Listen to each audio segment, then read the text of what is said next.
Krishna, Krishna Krishna, Hare Hare, Hare Rama, Rama Rama, Hare Hare, Hare Krishna, Krishna Krishna, Hare Hare, Hare Rama, Rama Rama, Hare Hare. So today we will be reading about Sri Isopanishad, the knowledge that brings one nearer to the Supreme Personality Godhead Krishna is called Isopanishad.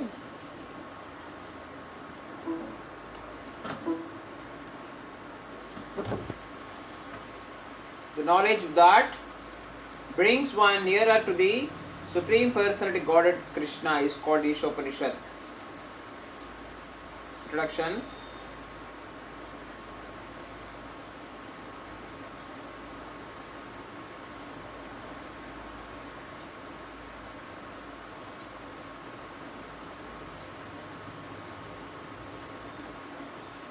So totally how many slokas are there in this? It's around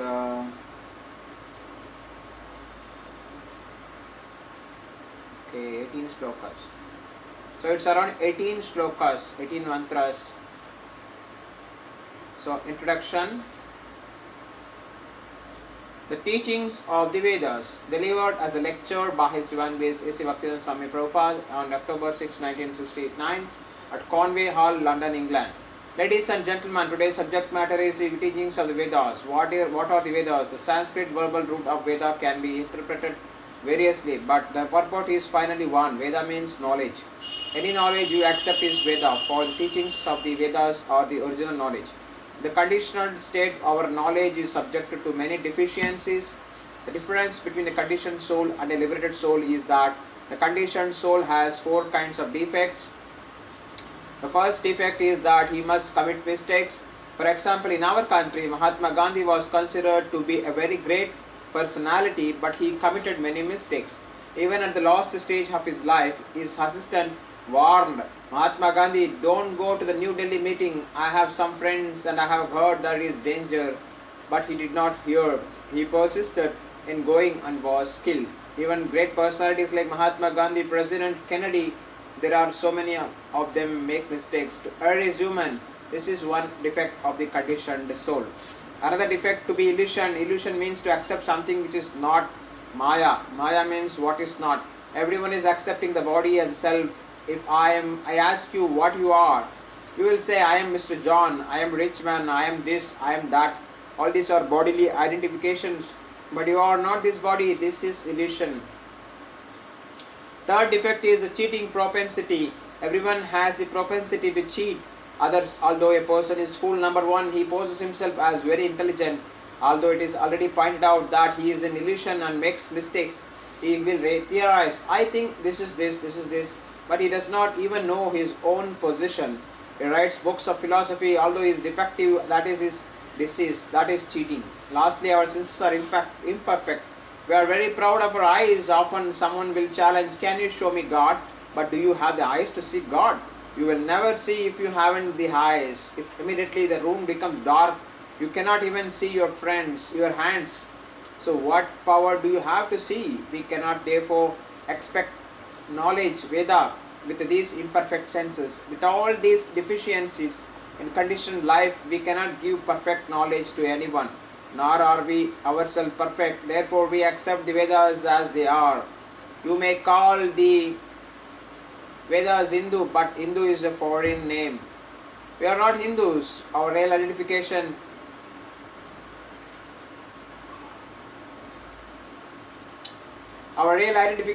is Varnasrama. Varnasrama denotes the followers of the Vedas, those who accept the human society in 8 divisions of Varna and Ashrama. There are 4 divisions of society and 4 divisions of spiritual life. This is called Varnasrama. It is stated in the Bhagavad Gita. These divisions are everywhere because they are created by God. The divisions of society are Brahmana, Kshatriya, Vaishya and Shudra. Brahmana refers to the very intelligent class of men, those who know what is Brahman. Similarly, the Kshatriyas, the administrator group, or the next intelligent class of men. Then the Vaishyas, the mercantile group. These natural classifications are found everywhere. This is the Vedic principle. And we accept it. Vedic principles are accepted as axiomatic truth. for there cannot be any mistake. That is acceptance. For instance, in India, cow dung is accepted as pure, and yet cow dung is a stool of an animal. In one place you will find the Vedic injunction that if you touch stool, you have to take a bath immediately. But in another place it is stated that the stool of a cow is pure. If you smear cow dung in an impure place, that place becomes pure. With our ordinary sense, we can argue this is contradictory. Actually, it is contradictory from the ordinary point of view, but it is not false, it is fact. In Calcutta, a very prominent scientist and doctor analyzed cow dung and found that it contains all antiseptic properties. In India, if one person tells another, you must do this, the other party may say, what do you mean? Is this a Vedic injunction that I have to follow you without any argument? Vedic injunctions cannot be interpreted, but ultimately if you carefully study why these injunctions are there, you will find that they are all correct. The Vedas are not compilations of human knowledge. Vedic knowledge comes from the spiritual world, from Lord Krishna. Another name for the Vedas is Shruti. Shruti refers to that knowledge which is acquired by hearing. It is not experimental knowledge. Shruti is considered to be like a mother. We take so much knowledge from our mother. For example, if you want to know who your father is, who can answer you? Your mother. The mother says, here is your father, you have to accept it. It is not possible to experiment to find out whether he is your father. Similarly, if you want to know something beyond your experience, beyond your experimental knowledge, beyond the activities of the senses, then you have to accept the Vedas. There is no question of experimenting. It has already been experimented. It is already settled. The version of the mother, for instance, has to be accepted as truth. There is no other way. Vedas are considered to be the mother, and Brahman is called the grandfather. Brahma is called the grandfather, the forefather, because he was the first to be instructed in the Vedic knowledge. In the beginning, the first living creature was Brahma. He received this Vedic knowledge and imparted it to Narada and other disciples and sons, and they also distributed it to their disciples. In this way, the Vedic knowledge comes down by disciple succession. It is also confirmed in the Bhagavad Gita that Vedic knowledge is understood in this way. If you make experimental endeavor, you come to the same conclusion, but just to save time, you should accept. If you want to know who your father is, and if you accept your mother as authority, then whatever she says can be accepted without argument. There are three kinds of evidence: Pratyaksha, Anumana and Shabda. Pratyaksha means direct evidence. Direct evidence is not very good because our senses are not perfect. We are seeing the sun daily and it appears to us just like a small disk, but it is actually far, far larger than many planets. Of what value is this seeing? Therefore, we have to read books, then we can understand about the sun. So direct experience is not perfect.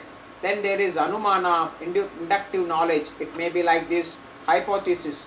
For instance, Darwin's theory says it may be like this, it may be like that, but that is not science, that is a suggestion, and it is also not perfect. But if you receive knowledge from the authoritative sources, that is perfect. If you receive a program guide from the radio station authorities, you accept it. You don't deny it. You don't have to make an experiment because it is received from the authoritative sources. Vedic knowledge is called Shabda Pramana. Another name is Shruti. Shruti means that this knowledge has to be received simply by oral reception. The Vedas instruct that in order to understand transcendental knowledge, we have to hear from the authority. Transcendental knowledge is knowledge from beyond this universe. Within this universe is material knowledge, and beyond this universe is transcendental knowledge. We cannot even go to the end of the universe, so how can we go to the spiritual world? Thus, to acquire full knowledge is impossible. There is a spiritual sky, there is another nature which is beyond manifestation and non-manifestation. But how will you know that there is a sky where the planets and the inhabitants are eternal? All this knowledge is there, but how will you make experiments? It is not possible. Therefore, you have to take the essence of the Vedas. That is called Vedic knowledge. In our Krishna consciousness movement, we are accepting knowledge from the highest authority, Krishna. Krishna is accepted as the highest authority by all classes of men. I am speaking first of the two classes of transcendentalists. One class of transcendentalists is called impersonalistic Mayavadi, They are generally known as Vedantis, led by Shankaracharya, and there is another class of Vedanta transcendentalists called Vaishnavas, like Ramanujacharya, Madhvacharya, Vishnu Swami. Both the Shankara Sampradaya and the Vaishnava Sampradaya have accepted Krishna as the Supreme Personality Godhead. Shankaracharya is supposed to be an impersonalist who preached impersonalism, impersonal Brahman, but it is a fact that he is covered personalist. In his commentary on the Bhagavad Gita, he wrote, Narayana, the Supreme Personality Godhead, is beyond this cosmic manifestation. And then again he confirmed that Supreme Personality Godhead Narayana is Krishna. He has come as son of Devaki and Vasudeva. He particularly mentioned the names of his father and mother, so Krishna is accepted as the Supreme Personality of Godhead by all transcendentalists. There is no doubt about it. Our source of knowledge is in Krishna consciousness is the Bhagavad Gita, which comes directly from Krishna. We have published Bhagavad Gita as it is because we accept Krishna as he is speaking without any interpretation. That is Vedic knowledge. Since Vedic knowledge is pure, we accept it. Whatever Krishna says, we accept it. This is Krishna consciousness. That saves much time. If you accept the right authority or source of knowledge, then you save so much time. For example, there are two systems of knowledge in the material world: inductive and deductive. From deductive, you accept that man is mortal. Your father says man is mortal. Your sister says man is mortal. Everyone says man is mortal, but you do not experiment. You accept it as a fact that man is mortal. If you want to research to find out whether man is mortal, you have to study each and every man, and you may come to think that there may be some man who is not dying, but you have not seen him yet. So in this way your research will never be finished. So in Sanskrit this process is called Aroha, the ascending process. If you want to attain knowledge by any personal endeavor, by exercising your imperfect senses, you will never come to the right conclusions. That is not possible. There is a statement in the Brahma Samhita, just ride on the airplane which runs at the speed of mind. Our material airplanes can run in 2000 miles per hour. But what is the speed of mind? You are sitting at home, you immediately think of India, then say 10,000 miles away. And at once it is in your home, your mind has gone there. The mind speed is so swift. Therefore it is stated, if you travel at this speed for millions of years, you will find that the spiritual sky is unlimited. It is not possible even to approach it. Therefore the Vedic injunction is that one must approach. The word compulsory is used, a bona fide spiritual master, a guru. And what is the qualification of a spiritual master? He is one who has rightly heard the Vedic message from the right source, and he must practically be firmly established in Brahman. These are the two qualities he must have, otherwise he is not bona fide. This Krishna consciousness movement is completely authorized from Vedic principles. In the Bhagavad Gita, Krishna says the actual aim of Vedic research is to find out Krishna. In the Brahma Samhita it is also stated, Krishna, Govinda has innumerable forms, but they are all one. They are not like our forms which are fallible. His form is infallible. My form has a beginning, but his form has no beginning. It is Ananta, and his form so many multiforms has no end. My form is sitting here and not in my apartment. You are sitting there and not in your apartment. But Krishna can be everywhere at one time. He can sit down in Goloka Vrindavana, and at the same time he is everywhere, all pervading. He is original, he is the oldest, but whenever you look at a picture of Krishna, you will find a young boy, 15 or 20 years old. You will never find an old man. You have seen pictures of Krishna as a charioteer from the Bhagavad Gita, and that time he was not less than 100 years old. He had great grandchildren, but he looked just like a boy. Krishna, God, never becomes old. That is his supreme power. And if you want to search out Krishna by studying the Vedic literature, then you will be baffled. It may be possible, but it is very difficult.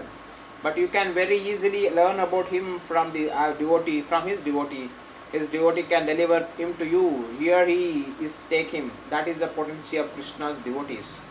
Originally there was only one Veda, and there was no necessity of reading it. People were so intelligent and had such sharp memories that by once hearing from the lips of the spiritual master, they would understand. They would immediately grasp the whole purport. But 5,000 years ago, Vyasadeva put the Vedas in writing for the people in this age, Kali Yuga. He knew that eventually the people would be short-lived, their memories would be very poor, and their intelligence would not be very sharp.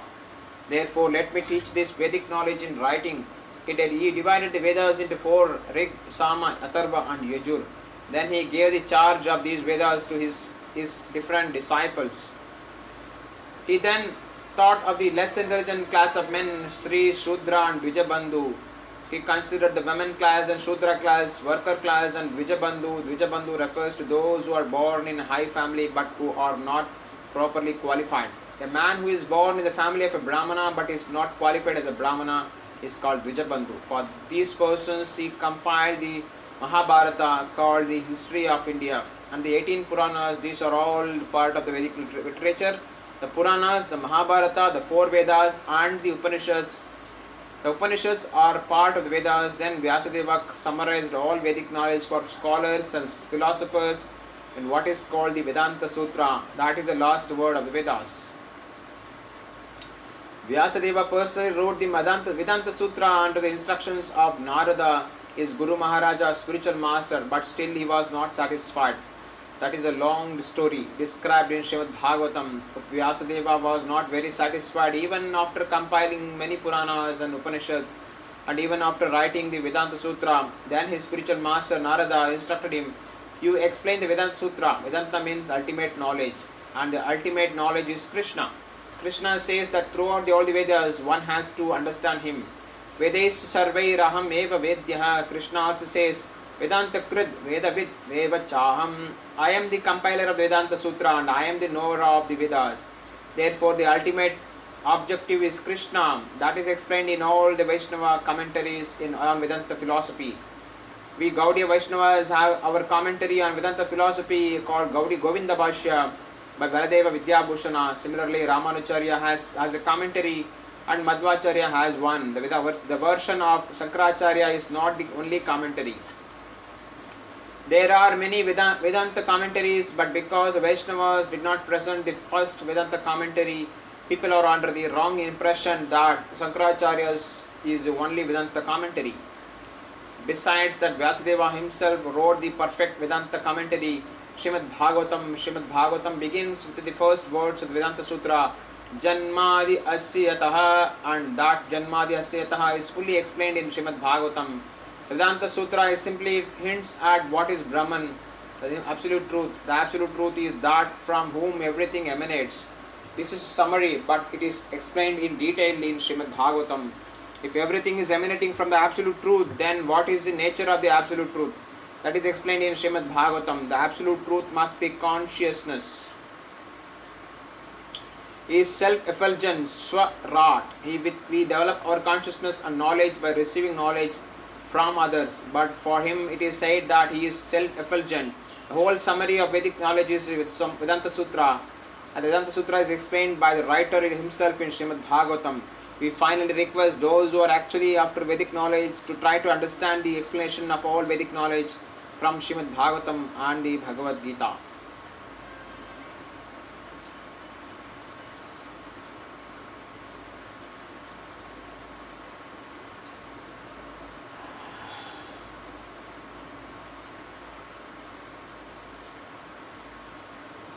Isopanishad Invocation Mantra.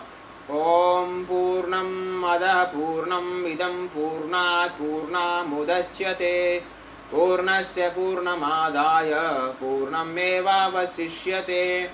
Om Purnamadah Purnamidam Purnat Purnamudachyate Purnasya Purnamadaya Purnameva Vasishyate.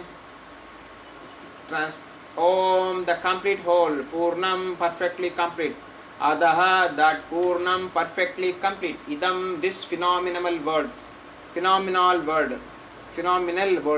Purnat, from the all perfect, Purnam, complete until, Udachyate is produced, Purnasya, of the complete whole, Purnam, completely all, Adhaya, having been taken away, Purnam, the complete balance, Eva, even, Avasisyate is remaining. Translation and purport by His Divine Grace Bhaktivedanta Swami Srila Prabhupada ki Jai.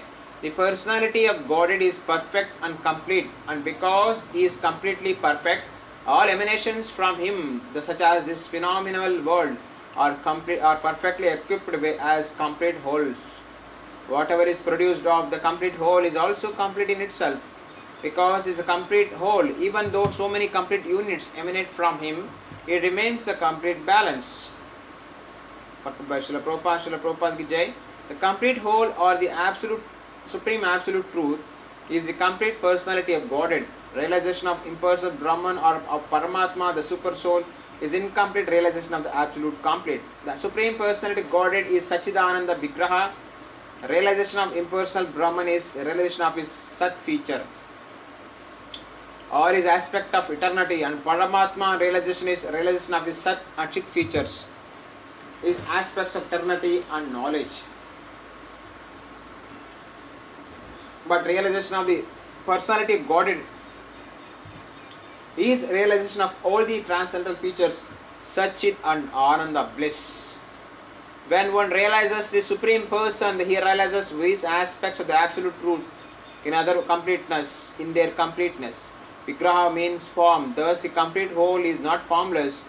If he were formless, or if he were less than his creation in any other way, he could not be complete. The complete whole must contain everything both within and beyond our experience, otherwise he cannot be complete. The complete whole, the personality Godhead, is as immense potencies, all of which are as complete as He is. Thus, this phenomenal world is also complete in itself. The 24 elements of which this material universe is a temporary manifestation or arranged to produce everything necessary for the maintenance and subsistence of this universe. No other unit in the universe need make an extraneous effort to try to maintain the universe. The universe functions on its own time scale, which is fixed by the energy of the complete whole, and when that schedule is completed, this temporary manifestation will be annihilated by the complete arrangement of the complete whole. All facilities are given to the small complete units, namely the living beings, to enable them to realize the complete whole. All forms of incompleteness are experienced due to incomplete knowledge of the complete whole. The human form of life is a complete manifestation of the consciousness of the living being, and it is obtained after evolving through 84 lakh species of life in the cycle of birth and death. If in this human form of human life of full consciousness, the living entity does not realize its completeness in relation to the complete whole, he loses this chance to realize his completeness and is again put into the evolutionary cycle by the law of material nature. Because we do not know that there is a complete arrangement in nature for our maintenance, we make efforts to utilize the resources of nature to create a so-called complete life of sense enjoyment. Because the living entity cannot enjoy the life of the senses without being dotted with the complete whole. The misleading life of sense enjoyment is illusion. The hand of a body is a complete unit only as long as it is attached to the complete body. When the hand is severed from the body, it may appear like a hand, but it actually has none of the potencies of a hand. Similarly, living beings are part and parcel of the complete whole, and if they are severed from the complete whole, the illusory representation of completeness cannot fully satisfy them. The completeness of human life can be realized only when one engages in the service of the complete whole. All services in this world, whether social, political, communal, international, or even interplanetary, will remain incomplete until they are dotted with the complete whole. When everything is dotted with the complete whole, the attached parts and parcels also become complete in themselves. Om Ajnana Timirandasya Jnananjana Shalakaya Chakshuranmilitam Ena Tasmai Shri Gurave Namaha. Jaya Sri Krishna Chaitanya Prabhu Nityananda Shri Advaita Gadadhara Shri Vasti Gaura Bhaktarinda. Hare Krishna Krishna Krishna Hare Hare, Hare Rama Rama Rama Hare Hare. His Holiness Jayapataka Swami Guru Maharaj ki Jai, Ananta Koti Vaishnava ki Jai. So, Bhakti Shastri course contains the 4 books: Bhagavad Gita as it is, Nectar of Devotion, Nectar of Instruction, and Isopanishad. These are the 4 books one has to study in order to get Bhakti Shastri degree, which are conducted by various universities, various ISKCON institutions, there are institutions which are affiliated with ISKCON, society. So we are just going to read this Isopanishad book and understand the points which are there in this book, which we need to implement in our life, day-to-day life, in a society. These books has to solve these books has the potencies to solve the problems which we face in our life. We face various kinds of problems. There right now we are undergoing various disputes, property disputes, crimes have increased, crimes against women, crimes against children, crimes against old men, and fighting for the land, fighting for the women, fighting for money. There is always a war going on between Russia and now there is a war going on between Russia and Ukraine, and India, Pakistan, China, Taiwan, Sri Lanka. Everywhere there is a disputes, internal disputes, border disputes, property disputes. There is always some kind of disputes are always going on. There is a war. So everybody wants to become the master, even though they are not the master, they are the servant. Lord Krishna is a complete Purusha. All the living entities are Jivas. All living entities are Prakriti, enjoyer and enjoyed. Lord Krishna is complete, is perfect. So the material energy is also coming from Lord Krishna. The spiritual energy is also coming from Lord Krishna. But the spiritual energy is considered to be higher. Material energy is considered to be inferior. Bhumirapo analo vayu kammano buddhirevacha ahankara iti yamme binna me prakriti rashtadaha. These are all separated energy of Lord Krishna. Near, earth, water, ether, air, fire, mind, intelligence or ego. These are all considered to be separated energy of Lord Krishna. These are all lower energy, inferior energy of Lord Krishna. So the spiritual atoms, we are also part of Lord Krishna. The material elements, this is also energy of Lord Krishna. But the both are, if you compare the both, material energy is temporary, spiritual is always permanent.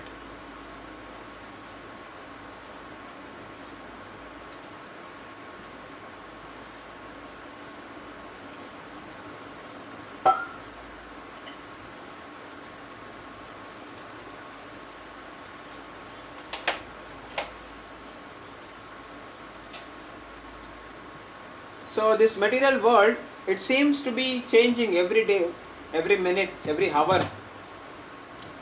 So, but still, they are also energy of Lord Krishna.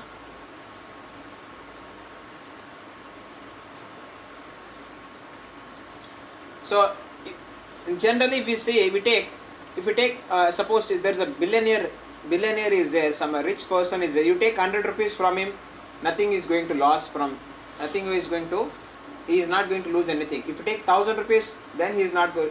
If you take 1 million rupees, then there is some loss. If you take 1 crore rupees from a rich person, then he becomes bankrupt. So like that, but God, you may take as much as possible, you can take everything, but still is never vanquished, means he never becomes bankrupt. He never becomes zero. So you take 1 drop of water from an ocean, no loss. 100 liters, no loss. 1000 liters, no loss. 1 million liters, yes, some loss.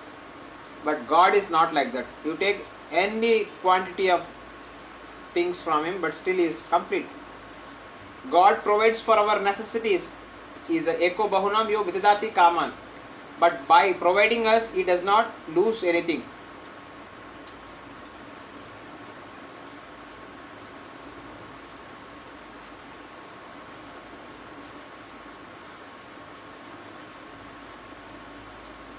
So a person is there, If he gives birth to 100 sons, he may lose his potency, but God is not like that. If he gives birth to millions of people, still he is complete. He may give birth to billions of people, but still he is complete. That is God.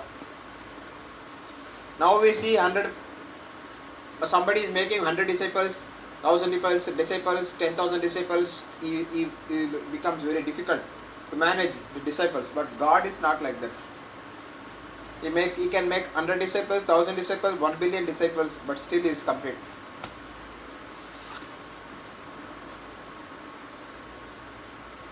So God can be realized in 3 ways, like sunshine, sun planet, sun God. In a similar way, we can realize God as Brahman, Paramatma, Bhagavan.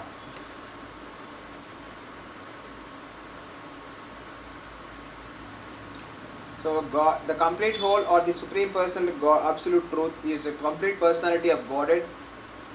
Realization of impersonal Brahman or of Paramatma, the super soul, is incomplete realization of the absolute truth. Complete supreme personality Godhead is Sachidananda Vigraha. So Lord Krishna is considered to be Bhagavan. Bhagavan means he is complete in 6 opulences: Aishwaryasya, Samagrasya, Viryasya, Yashashriya, Jnana, Vairagyam. Lord Krishna has 6 opulences: beauty, fame, knowledge, renunciation, courage, strength, power.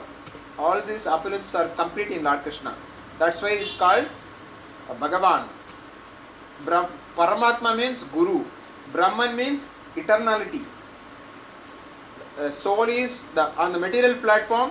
There is a birth, there is an old age, there is a disease, there is a death. But on the Brahman platform, there is no birth, there is no death. Everything is existence, eternal. But Brahman platform means just existence, eternality. But Paramatma means there is a knowledge, there is a discrimination, there is a discrimination. On the Brahman platform, there is no discrimination. All are one. That's why they call all are God. The impersonalist, the Advaitavadis, the Sankaracharya, the Lord Shiva, those who are worshippers of Lord Shiva say, Shivoham, I am Lord Shiva. Shivoham, Shivoham, I am Lord Shiva, I am Lord Shiva. Like that they say, the impersonalist. They are telling there, I am Lord Shiva. Actually, quantitatively wise, God is unlimited. Quantity wise, God is unlimited. But quality wise, God and we are all have same quality. The ordinary Jiva and Paramatma both have same qualities. Sachidananda, eternality, knowledge and happiness. But the quantity wise, God is unlimited, the Jiva is limited. So right now the population of impersonalists are more, population of atheists are more, Buddhist, atheist, non-Vedic followers, impersonalists. Prabhupada Pranama Mantra, it says, Nirvisesha Shunyavadi Pashtyat Desa Tarine. Srila Prabhupada went to deliver the impersonalists, Nirvisesha. There is no difference between God and us, that is Nirvishesha. There is no difference between Jiva and Paramatma, that is called Nirvishesha. There is no difference between God and ordinary Jiva. All are God. Like that way there is a philosophy, that is Nirvishesha philosophy. Nirvishesha Shunyavadi. Shunyavadi means there is no rebirth, there is no Purusha, there is no rebirth. That is called Shunyavadi. Both are impersonal philosophy, both are atheist, some kind of atheism. Nirvishesha means there is no difference between God and the ordinary Jiva, that is Nirvishesha. That is also offensive. Mayavadi, Krishna Paradi, they are all the offenders of Lord Krishna. To conclude that all are God, everybody is God, that is an impersonal philosophy, that is an offensive philosophy. And the next is Paramatma, that is realization of God.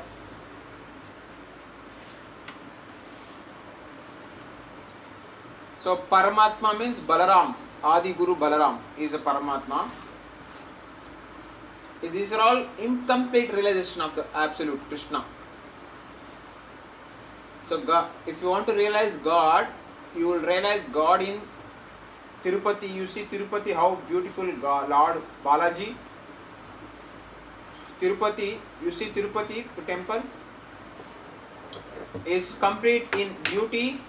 Is Lord Tirupati Balaji is having complete in wealth, his power, beauty, fame, renunciation, courage, everything is complete in Tirupati temple. That's why it's called Bhagavan. But many people declaring themselves as Bhagavan. The impersonalists are declaring themselves as Bhagavan. Their face, if you see, their face will not be beautiful. Their body is decaying. They have disease. They death. They die. They are infamous. People are impersonalists are infamous. Because of some scandals, they are infamous. But still, they also have some power. They are actually on the impersonal Brahman platform, so they are undoubtedly they are powerful than the ordinary karmis, ordinary sinful people. The world is filled with sinful people, but in the impersonal Brahman, impersonalists are undoubtedly they are powerful. They are much more pious, much more religious in comparison to the sinful people.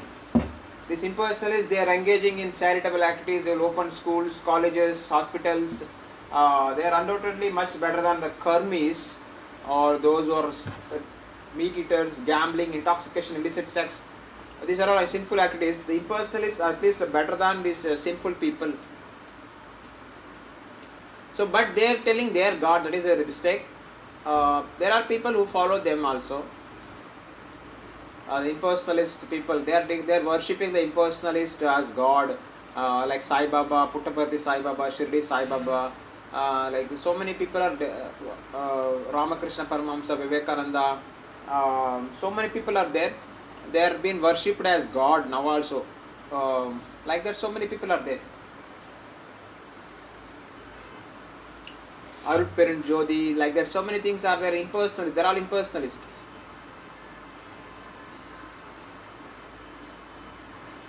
So, Satchidananda bliss. So, impersonalism is always higher. A population of impersonalists will always be higher because the material world is full of offenders. Rudra, they are all angry. They are come here to get reformed. They all want to enjoy independent of God. That's why all the living entities have come to material world. Material world is people filled with anger against God.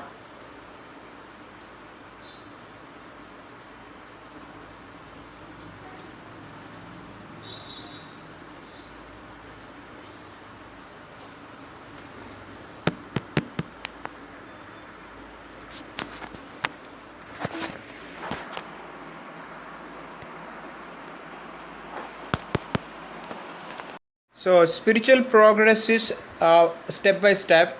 In the beginning, one realizes that he is Brahman, Aham Brahmasmi, and then he realizes that he is Sat, is eternal, and gradually by association of Guru, by taking shelter of a Guru, one realizes one gets knowledge by serving a Guru and hearing from him.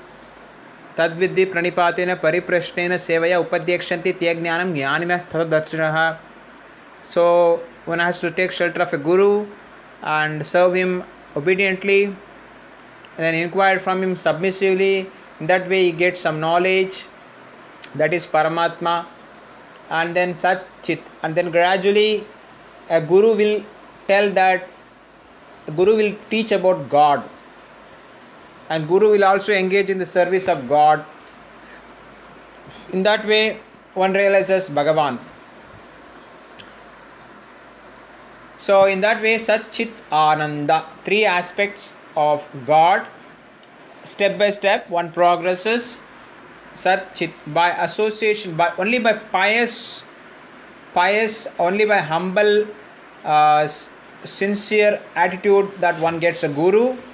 Only if someone is sincere, humble, is service minded, then he could able to serve Guru. By serving Guru, one could able to reach God. So when one is has too much ego, he cannot go to God. One has to give up the ego, then he can go to Guru.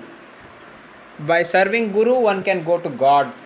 If one thinks that he is God, then he cannot go to Guru. If one thinks that is a lot of everything, is lot of all that is service. The last snare of Maya is that one thinks he is God. That is on the impersonal platform. That is the last snare of Maya. Maya first covers, then pulls down. The people, they don't serve Guru. They don't serve any authorized parampara. They don't come under authorized Guru Shishya parampara. They concoct, they speculate. They are not humble. They are very proud of their knowledge, proud of their material acquisition, proud of their material scholarship. So they do not serve Guru. So because of their attitude, because of their demoniac attitude, they cannot go to God. And then because they cannot go to Guru, they cannot go to God also. Initially, because they are very proud, they remain in material platform, or somebody may attain impersonal Brahma Jyoti platform. They realize that in that way they come down to material platform, engage in the material activities of opening schools, colleges, hospitals, and engaging in politics. These are all the activities the impersonalists will be doing, because they don't find any happiness in the eternal platform, such platform, impersonal platform. There is no happiness in the impersonal platform. The nature of the soul is Satchidananda, but just knowing that one is eternal does not give any happiness. Of course, it is much better than the materialistic people. Materialistic people are better, means they are actually happy to some extent at least, but impersonal peace platform, there is no happiness also. So they come down to material platform, and then they engage in the material activities of opening schools, colleges, hospitals, and engaging in politics. So in that way they mislead the mass of people. So that is why one has to follow Sadhu Shastra Guru. By following the Sadhu Shastra Guru, one can realize God. Realizing God is not so easy. The mode of goodness, mode of passion, mode of ignorance, or three modes of material nature is always there. So for three modes of material nature, there are the three Puranas. Puranas in the Sattva Guna, Puranas in the Rajoguna, Puranas in the Tamoguna. Lord Shiva is in charge of Tamoguna. Lord Brahma is in charge of Sattva Guna. Lord Vishnu is in charge of Lord Brahma is in charge of Rajoguna. Lord Vishnu is in charge of Sattva Guna. So these three aspects, people gradually progress. Somebody is in Tamoguna, he gradually progresses to Rajoguna, and then gradually progresses to Sattva-guna. So in Tamoguna, he is too much egoistic, he is too much ignorant. When he gradually comes to take shelter of a Guru, he gets some knowledge. As he gets knowledge, he engages in the service of Guru. Gradually he engages in the service of God also. He realizes God. When he serves Guru, then he realizes God also. Serving Guru is very, very important.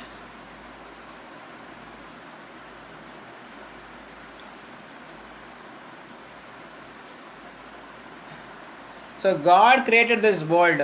So God is not an impersonal. God is person. Only from person, another person comes. From father, mother, a child comes. It could be any form. Aquatics, plants, trees, insects, birds, animals, human species, higher forms, demigods, yaksha rakshasas, bhuta preta pishachas, gandharva apsaras, vidyadhara charana, kinnara. So many varieties of living entities are there. They all take birth in those forms. God is not something impersonal. People, offenders, Mayavadis are considered to be offenders. People consider this world as Maya. They consider the form of God as Maya, the incarnations of God as Maya. Or some people claim themselves as Maya. This world is Maya. They say like Brahman is truth. This material world is false. But actually, Brahman is true. Material world is temporary. It is not false. So God created the material world. It is not we created God. It is not God is created by human beings. Actually, God is creates the human beings. It is not the human beings who have created God. So there are three gunas. As per the three modes of material nature, there are different kinds of worship is there. Mode of goodness, they worship demigods. Mode of passion, they worship ancestors. Mode of ignorance, they worship ghost spirits. Mode of passion, they worship Brahma. Mode of tamoguna, they worship Lord Shiva. Mode of goodness, they worship Lord Vishnu.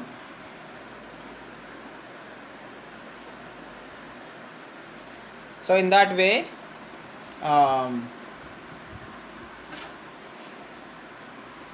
so worship of Vishnu is highest. That is also the worship of Vishnu is considered to be bhakti, love, loving exchange without expectation of anything in return. Lord Krishna is the proprietor of the whole universe, is the enjoyer of all the austerities, charities, sacrifice. People perform austerity, charity in the mode of goodness, mode of passion, mode of ignorance. The ignorance, those who perform charity, sacrifice in the mode of ignorance is not beneficial to them or to the public. In the mode of Rajoguna, it is for personal benefit. Mode of Sattoguna is ideal charity. It is benefiting the human society. So God is unlimited. He has unlimited energy.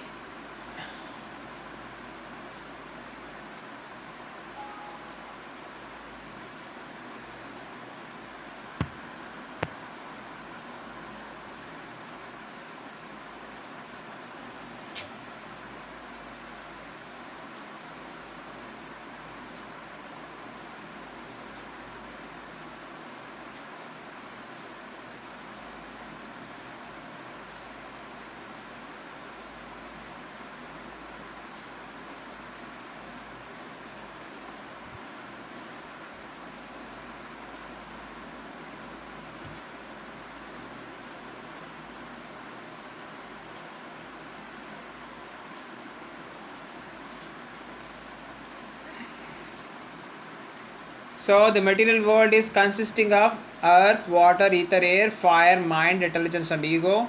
5 gross elements, 3 subtle elements. In that way this material world is created, maintained and destroyed. So Srishti Sthiti Pralaya Sadhana Shakti Rekha. This material world is always created, always maintained, always destroyed. But spiritual world is ever existing, never changing.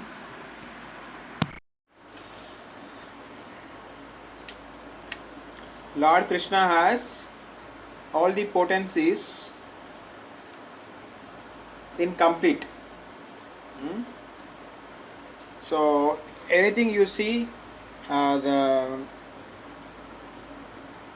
Aishwaryasya, Samagrasya, Viryasya, Yashashri, Jnana, Vairagya, all these 6 opulences incomplete. He has got all the facility, all the opulences incomplete.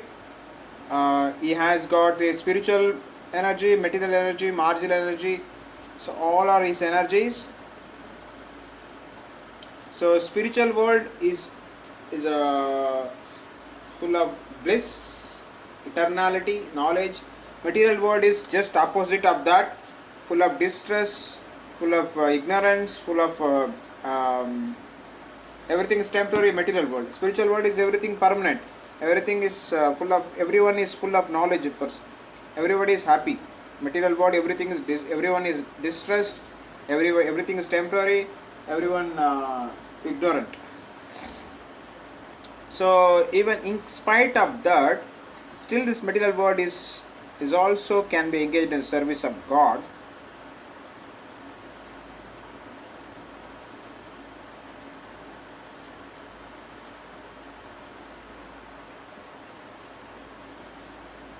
So material world is created, maintained and destroyed. Everything keeps on changing. But spiritual world is existing always.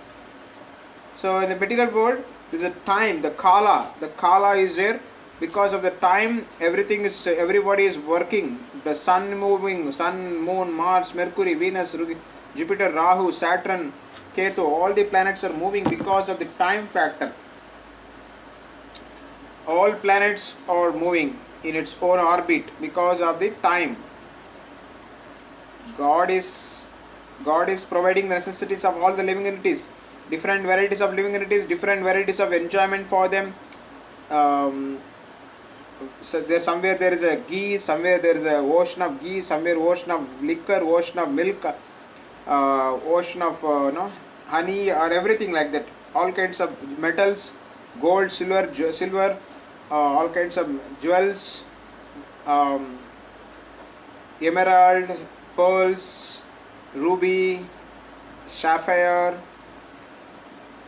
all kinds of jewels, ornaments, everything is there in the spiritual. Everything is there in the spiritual world. The reflection is the material world. All material elements keeps on changing. The body also keeps on changing. It comes into being, stays for a while, produces some byproducts, dwindles and vanishes. The material body. There's a birth, there's a growth, there is an old age, there is a disease, there is a death. All is material world. Spiritual world, everyone is young, youthful. So we are all supposed to be engaged in the service of God. We are all very minute particles of God. We are supposed to engage in the service of God, not Krishna. God, Krishna, is providing the necessities of all the living entities. He has provided us all the material elements. He has given us the material elements: earth, water, ether, air, fire, mind, intelligence, and ego. He has given us all the planets. We have so many relatives are there: father, mother, brother, sister, husband, wife, children, friends, servants. All are there for us.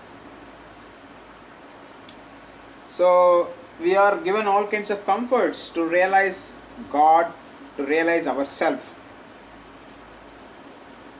When we utilize all the facilities given by God for enjoyment, and we forget God who gave the facility, then we will suffer.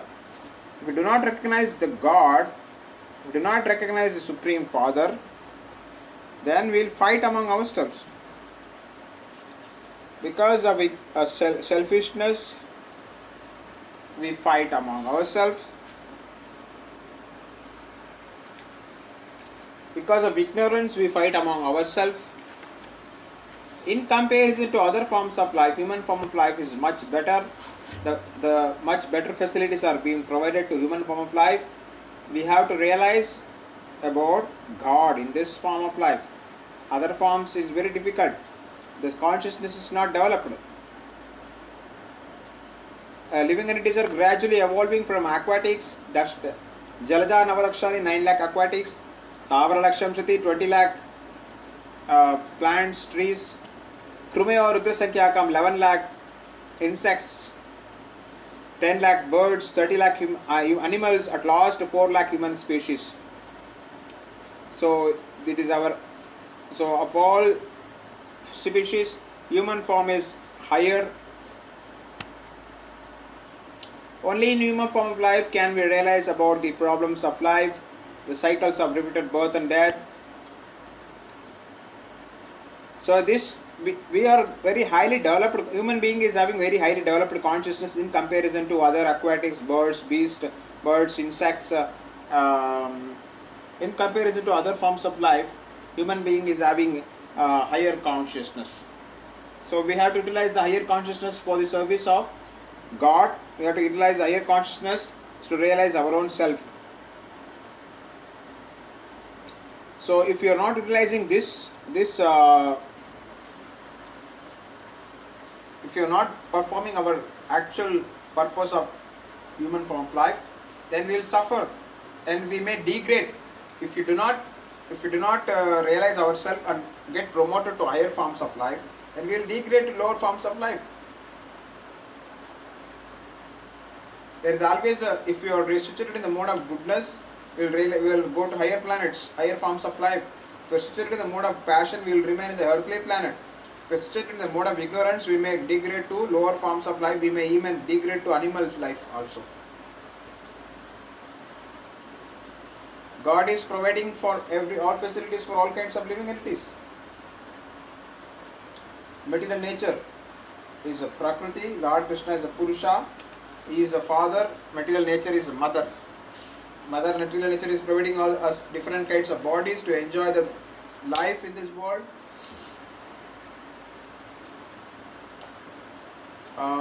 False identification with the body, we fight amongst ourselves in the name of caste, community, gender, in the name of so many divisions, we fight amongst ourselves. We encroach upon others' property. We want to enjoy sense gratification, intoxication, illicit sex, meat eating, gambling, all kinds of sense enjoyment people want to utilize. So the bodily part cannot enjoy independently of the body. Body can serve the whole body, the individual hands, legs, fingers, eyes, nose, tongue, everything is there to engage in the service of the body. If it all cooperates, then the body will enjoy everything. Similarly, if the living entities cooperate with the Supreme Whole, Supreme Krishna, then they also enjoy life.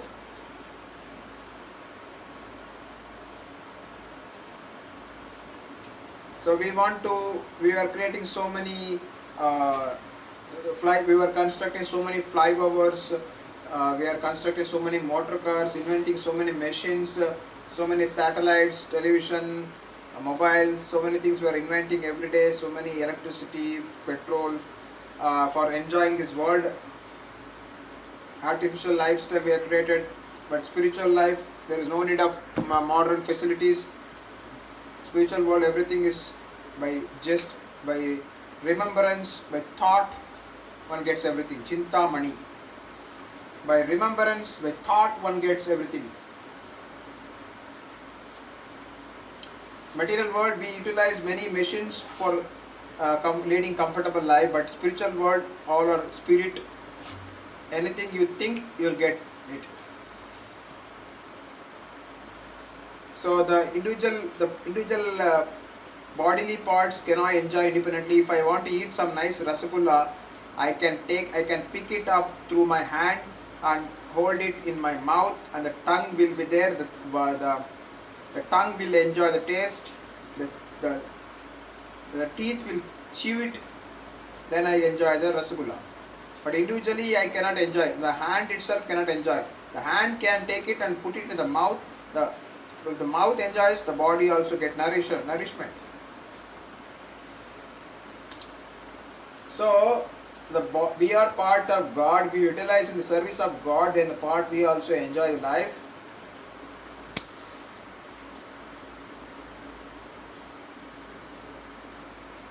So suppose we are a rich son of a rich father, but we forget the father and loiter in the street, then we cannot enjoy. If we remember the father and we serve the father, then we may enjoy the life.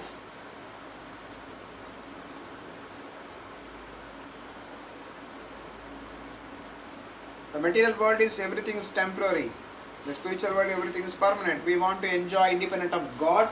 That's why we are being put into this material world, to enjoy independent of God. People want to become God.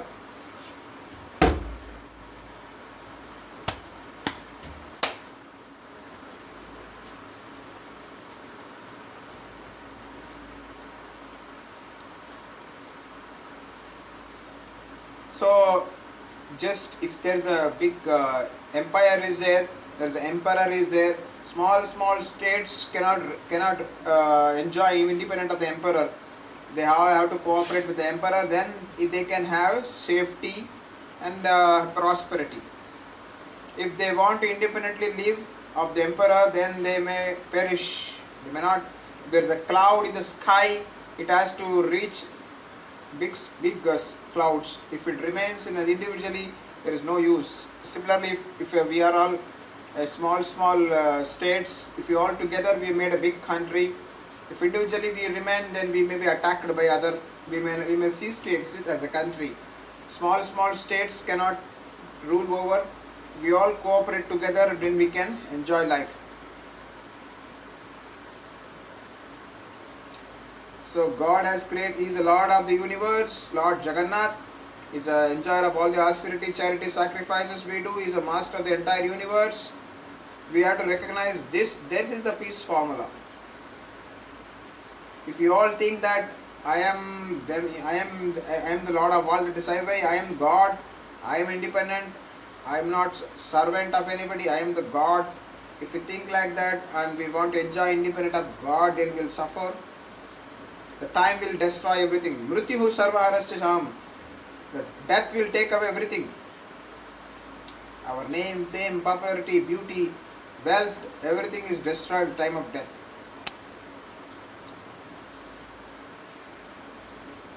So we may, by punya karma, by pious activities, we get to higher planets. By simple activities, we degrade to lower planets.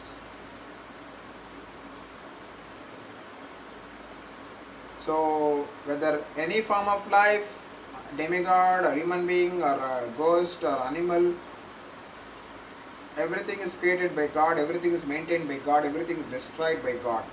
When we have the facility, we should utilize in the service of God. So all our energy, all our beauty, all our strength, all our knowledge, all our courage, everything God has given us, we have to utilize in the service of God in that way that energy becomes properly utilized, and then we will feel happiness. We are all part of God. We are meant to make God happy.